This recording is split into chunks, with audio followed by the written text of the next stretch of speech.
So Ruth chapter 2. So today we're introduced to the last of our three main characters.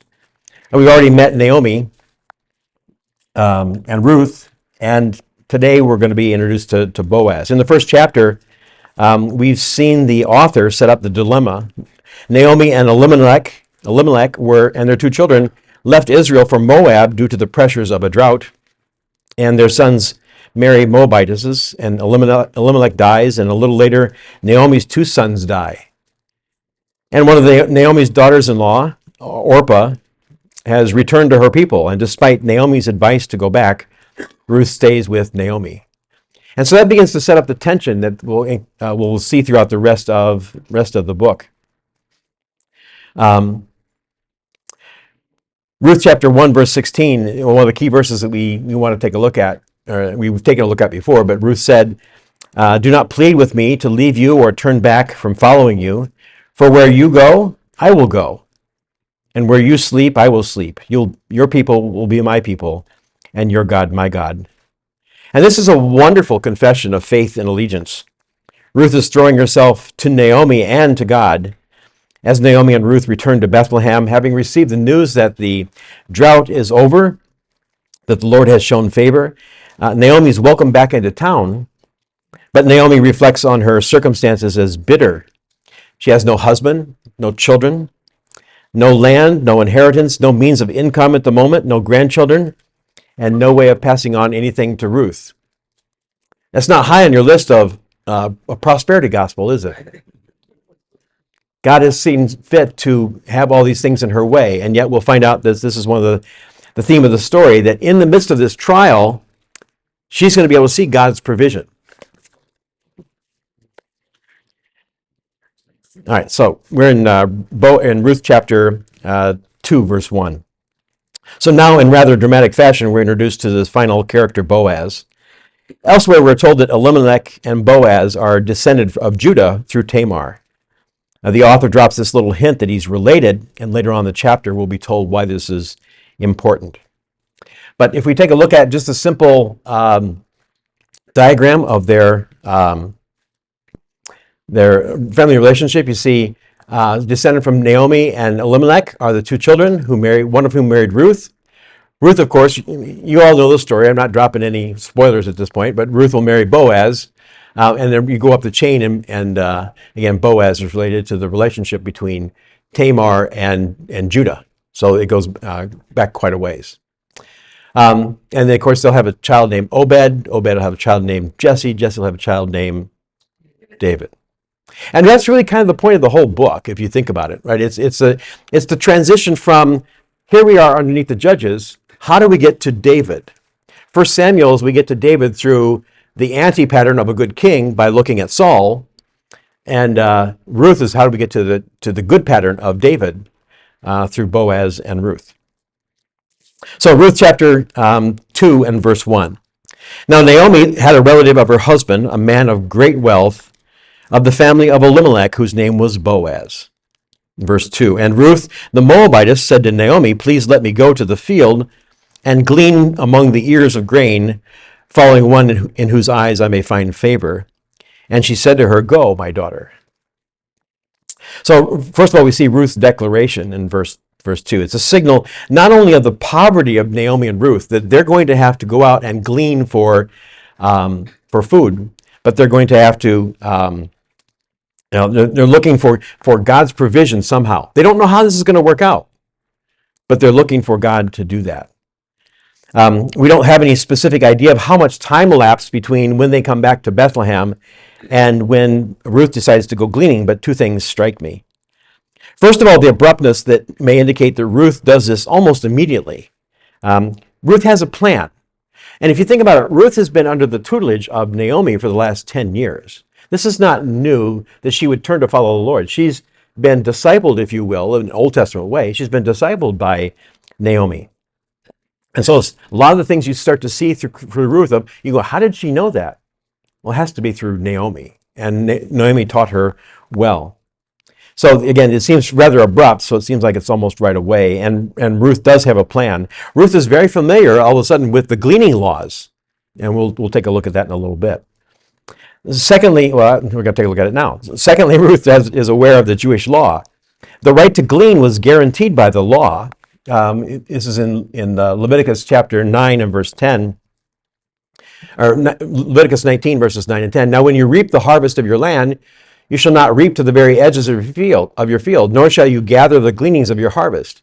And you shall not glean your vineyard, and nor shall you gather the fallen grapes of your vineyard. You shall leave them for the needy and for the stranger. I am the Lord your God. Now, the ironic part is of these two, needy and stranger, Naomi is the needy, and Ruth is the stranger. The stranger meaning someone of a foreign nature.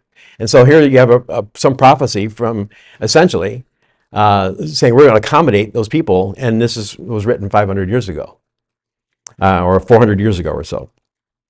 So what does gleaning look like? Back to my introduction slide. If you take a look at you see the on the right hand side, your right hand side. No, This side right here, right? Okay, I'm good. Yeah.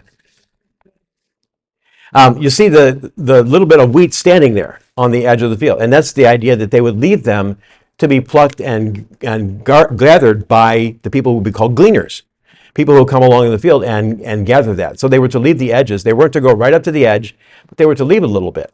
And if there was some that happened to fall on the ground, they weren't to pick that up either. They were meant to pick that up. So that helped your idea of what a gleaning is. All right? Anybody besides me grew up in a farm town? You don't glean anymore, but yeah. But you know that animals will pick up all that gleaning, so it's a good thing. All right. So, but in Leviticus 19, you see that the benefit that goes to both Naomi and to Ruth. Gleaning was hard work. This is from Ian Duguid.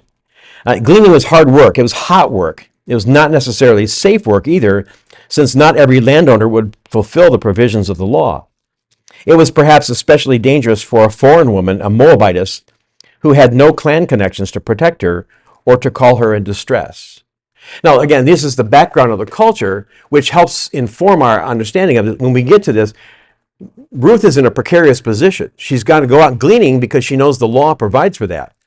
But not everybody's a law abider. Not everybody's going to guarantee her safety. And you see this concern that will even come from Boaz in just a little bit. So think about what we've learned already through chapter 1 and this first couple of verses of chapter 2. Already, Naomi is needy and Ruth is a stranger. Both Naomi and Ruth are aware of the implications of Ruth's foreign status in the eyes of everyone. The handmaidens, the foreman that we'll see in verse 6, Boaz in verses 8 and 9, and especially Ruth herself in verses 10 and 13, all make mention of her being a foreigner or a stranger in this short paragraph. But what we also see is God's providence in leading her to Boaz's field, and we'll take a look at that in a second. Ruth, being a stranger or a foreigner, was susceptible to being mistreated, but she fell in with a group of other needy folk who took her in, as well as Boaz, who gave guidance to her. So that verse 2 is really kind of an introduction to the whole section. So verse 3. So she left and went and gleaned in the field after the reapers, and she happened to come to the portion of the field belonging to Boaz, who was of the family of Elimelech. Now, again, I think Scripture is sometimes funny and hilarious and comedic. And when you come across the phrase that says, so she happened to come to the portion that was Boaz's. I was just walking by the way, and there wasn't like it was a sign that says Boaz, with an arrow pointing here, like Hotel 6 or Motel 6. Ruth doesn't know the territory right off the bat. This is not her land. But she happened to come to the portion of the field belonging to Boaz. And we see God at work already, providing conviction to Ruth's soul and following Naomi's God, and in guiding her to one who would redeem her. These verses act as a summary, and really the main point of the chapter is verse 3. So she happened to go. So verses 4 through 7. Now behold, Boaz came from Bethlehem and said to the reapers, "May the Lord be with you." And they said to him, "May the Lord bless you." Then Boaz said to his servant, who was in charge of the reapers, Whose young woman is this? And the servant in charge of the reapers replied, She's the young Moabite woman who returned with Naomi from the land of Moab. And she said, Please let me glean and gather after the reapers among the sheaves. So she came and has remained from morning until now, and she's been sitting in the house for a little while. Now, I find that sitting in the house is kind of an interesting thing. This is a picture taken of area, I think it's from Bethlehem, from the southwest, about 100 years ago or so, a little over 100 years ago. There was an expedition, and somebody went and took some foundational pictures or some baseline pictures. And so it kind of gives you an idea of what the land might be. So there's some flat area, there's some hilly area. But when she talks about going into this little house, it'd be something like this. Just a little, it's not like a house with air conditioning or anything else. It's a lean-to somewhere to get out of the sun. So this might be just what she was in. And for whatever reason, she goes in there probably for her protection. She doesn't know anybody or anything, and she wants to make sure she's accepted before she goes in and starts the gleaning. Right? Now, I find it interesting as well when you get to verse 4. What's the second word? Now, behold. And here we have another surprise. Not only have we stumbled into Boaz's field, but Boaz himself has shown up. What are the chances? And that's, one commentator has said this should be interpreted as, wouldn't you know it? Or, of course. On the very day a new person showed up to glean, likely a few hours after Ruth began her fieldwork, the owner shows up, and we're meant to have a literary clue that this introduction is not by happenstance or coincidence. It is, in fact, God orchestrating all things to happen this way. When Boaz refers to Ruth as a young woman, remember that she's been married already about 10 years before her husband had died. Yet she's still a young woman, and the literal wording is, to whom does this woman belong? Boaz seems to use the idea of young woman because her status is unclear due to her age. He doesn't want to presume she's married because she's obviously not a teenager, but she doesn't want to presume she's not married either because she's obviously not a teenager. So Boaz refers to her as a young woman. In verse 6, just to highlight a few things there. And the servant in charge of the reapers replied, She's the young Moabite woman. Already, because Naomi was welcomed back already, Naomi has apparently made some introductions. Certainly she's made no excuse or tried to hide the fact that Ruth was her son's wife when they were down in Moab, and she's come back. So all of a sudden the whole town, the whole town might be 400 or 500 people. It's not going to be that large of a town. It's not going to be a town like we think of today. It would, to go from one end of Bethlehem now would take walking. It would take a couple hours just to walk from one. It might take you 10 minutes back in the day then. But the foreman knew, and everyone knew, so she's new, and obviously doesn't belong here. And verse 7, though, indicates this posture of respect. She seems to know the law. She knows she can glean, but seemingly, given her vulnerable status as a foreigner, she addressed the site foreman, so to speak, and waits for Boaz to appear for permission. Another commentator, Daniel Block, from the first time Boaz opens his mouth until the last words he utters in chapter 4, his tone exudes compassion, grace, and generosity.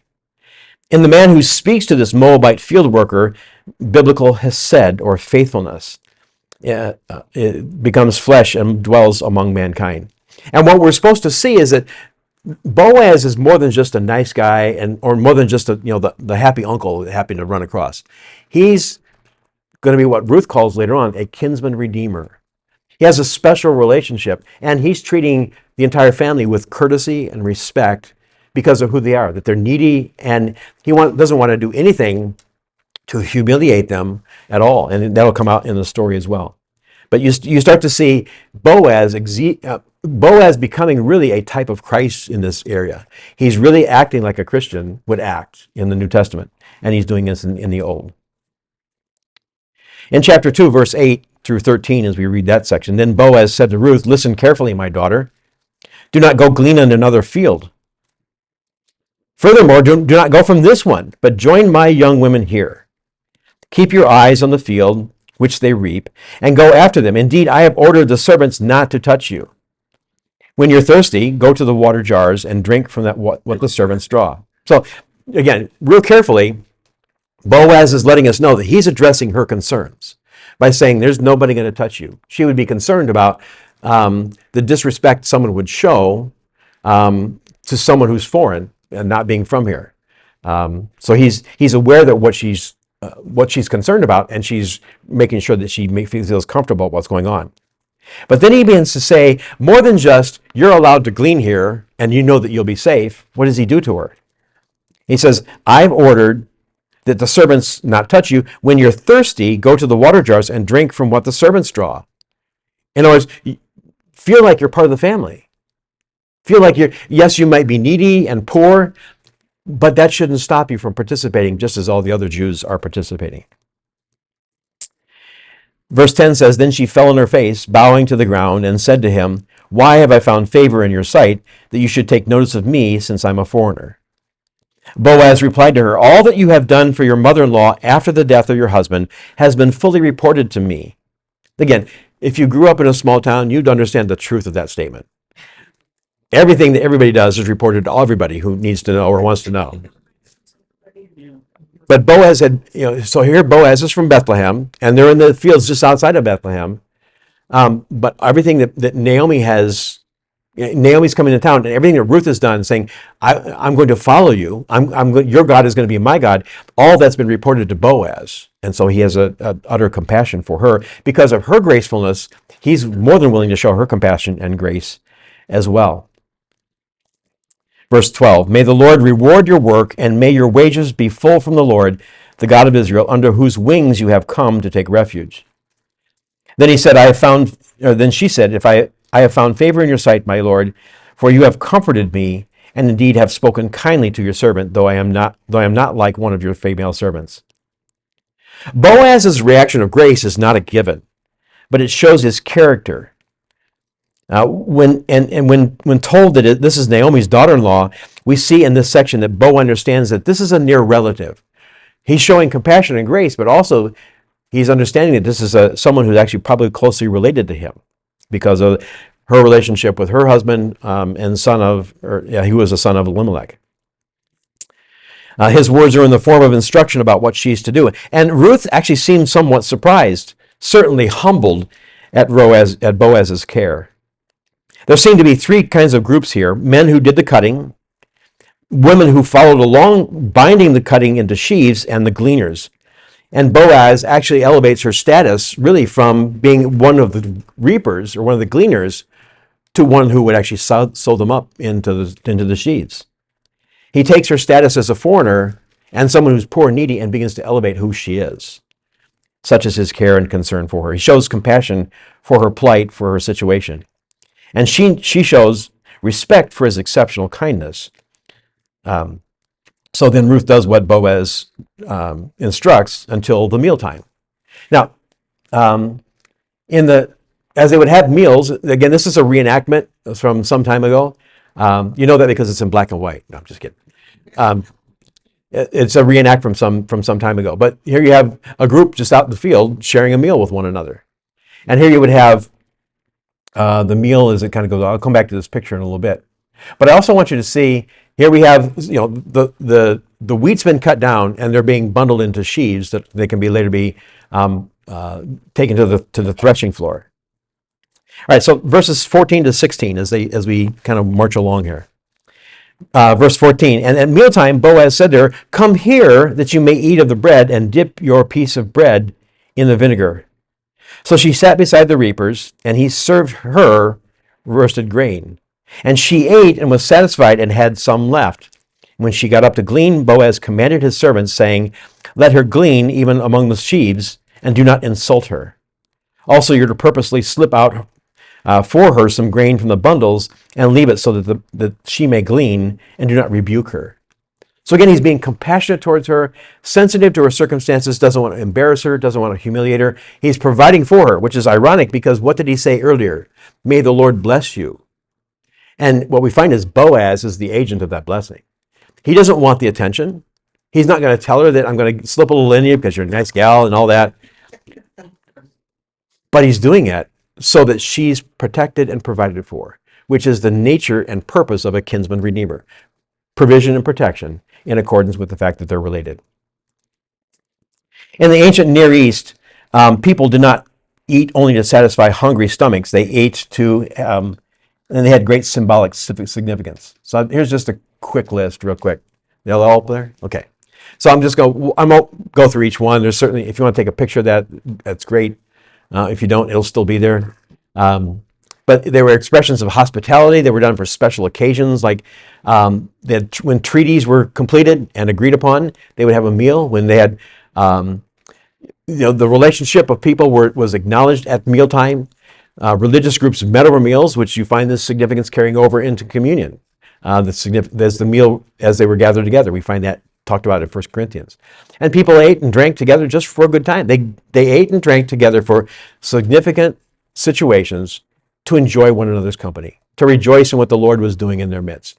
And again, without going through all that, we find that this is what's going on inside of, not only is Ruth being elevated in position, but she's been invited to sit with the servants, not with, go over the reapers and find your own stuff. She's been invited essentially into the family to work there, to actually have some meal. And what does Boaz do? He doesn't say, here, he doesn't pass the plate. And he actually gives it to her. He serves her because he is her servant at that point. He's ministering to her and all of her needs. It's odd that Ruth was invited to dine with Boaz and his people. Verse 14 says, come here, which details for us that Ruth was keeping her distance. She's still being respectful of the host and mindful of her foreign status. Ruth is invited to share in the food prepared for the workers, not for the gleaners, but she's eating the food prepared for the workers, that middle group I talked about. She's offered to partake in the sauce for the bread. That's the word for vinegar. Now, how many of you, that strikes you? Like, who eats bread with vinegar? No, nobody. Well, unless it's balsamic vinegar, olive oil, and then now we're talking. But in that same way, it was like a condiment that was like a sour condiment meant to offer moisture for dry bread. Again, if you think about this picture back here, the bread and the herbs would be prepared, and this is what they would have for a meal in the middle of a day, which of course would strengthen them. All right. Let's see. So Boaz serves her himself, and he gives her enough food to satisfy her, and has some still left over. She still wants to work, and Boaz doesn't want to do anything to embarrass or humiliate her. So as she works, Boaz gives instruction to make sure that Ruth is taken care of. She keeps her gleanings, and Boaz provides for her over and above the leftover grain from the edges. And he's telling the servants to essentially, does this remind you of anybody else's story? Think about the Jacob's sons, and they're down in Egypt. Just slip a little of this in the story going back. So in so doing, giving her, treating her extra special publicly and surreptitiously, he provides for Ruth and Naomi. One, he's doing it in the presence of all. Everybody's watching him do this with Naomi or Ruth. Everyone's watching him do this. He's setting the precedent of she's special. Cross her, you've crossed me. But he's also he's doing what a kinsman redeemer does. He's providing and protecting her, even by these little things that he's doing surreptitiously. He's being compassionate. He's fulfilling what he believes God would have him do as a kinsman redeemer. He provides and he protects. And that brings us to verse 17. So she gleaned in the field until evening, and then she beat out what she had gleaned, and it was about an ephah of barley. What's an ephah, you ask? About that big. That's pretty good. Huh? Yeah. Busy sister. Yeah, so it's more than a peck or a peckle, but it's a lot of grain, and that's not light grain. And everything where she couldn't grab Uber to go back home. I mean, she's got a long journey to get this all back home. So that brings us to verse 18. And she picked it up and went into the city, and her mother-in-law saw that she had gleaned. She also took some out and gave Naomi what she had left after she was satisfied. Verse 19. Her mother-in-law then said to her, "Where did you glean today, and where did you work? May he who took notice of you be blessed." Now, at this point, Naomi does not know about Boaz, but she's just saying, someone treated you extra special. May the Lord show kindness to that individual. So she told her mother-in-law with whom she had worked and said, the name of the man with whom I worked today was Boaz. Who saw that coming? Naomi said to her daughter-in-law, may he be blessed of the Lord who has not withdrawn his kindness from the living and from the dead. Again, Naomi said to her, the man is our relative. He's one of our redeemers. Then Ruth the Moabitess said, furthermore, he said to me, you're to stay close to my servants until they finish all my harvest.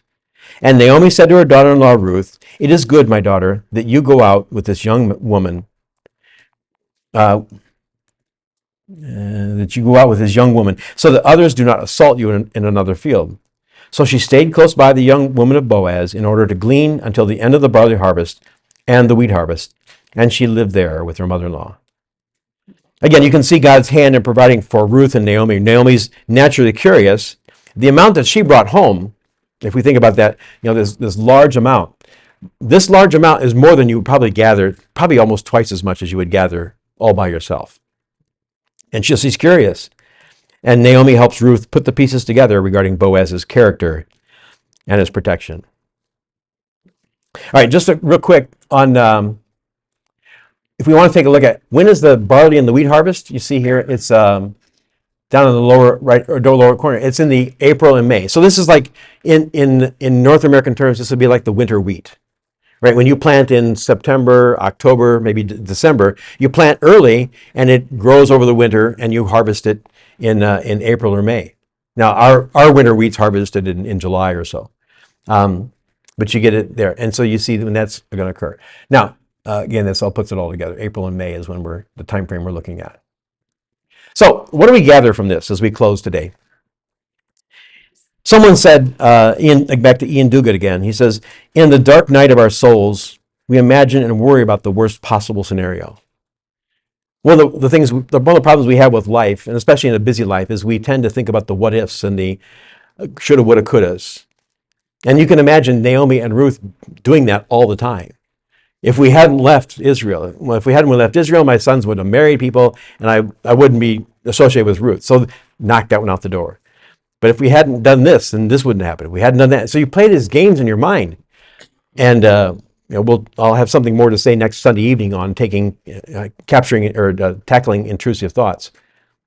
But one of the things we want to recognize here is that, again, Naomi's prospects look very dim to us and to herself as we close the first chapter.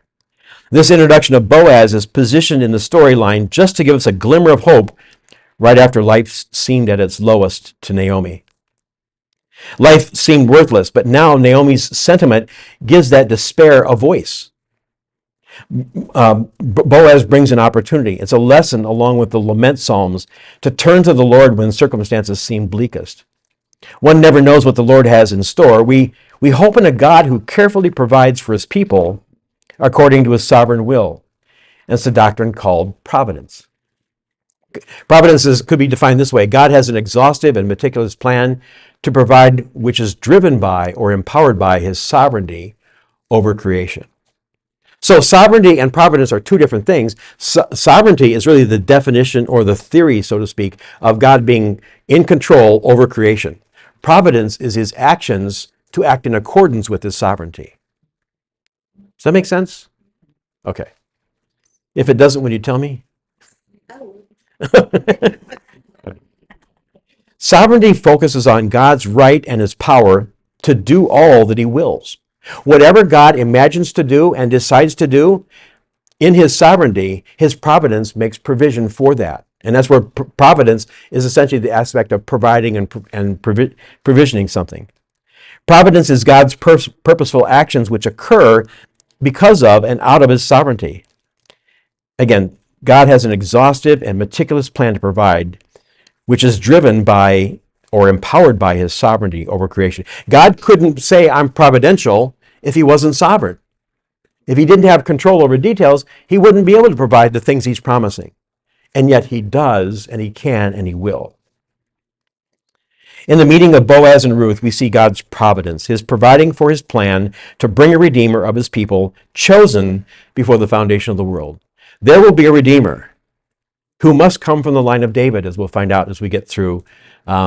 Someday we'll go through Samuel. Someday we'll go through those parts of the Psalms. But there will be a Redeemer who's from the line of David. Psalm 110, verse 1 in particular. And God has a plan to do that, and did that in the person of Jesus. So I'll have more to say about Boaz and how we see a glimmer of the person of Jesus later on in the story, but we'll have to wait for that to complete. All right, just real briefly for the next month or so. So next week we'll look at chapter 3, verses 1 to 18. The 17th, I'm on vacation, so there won't be any Sunday school. There won't be Sunday school here. We'll have no Sunday school on the 24th and the 31st. That's our usual practice. We have a single service, an extended service of singing on those days. On Christmas Eve, we'll actually have an evening service as well. It's at 6 p.m.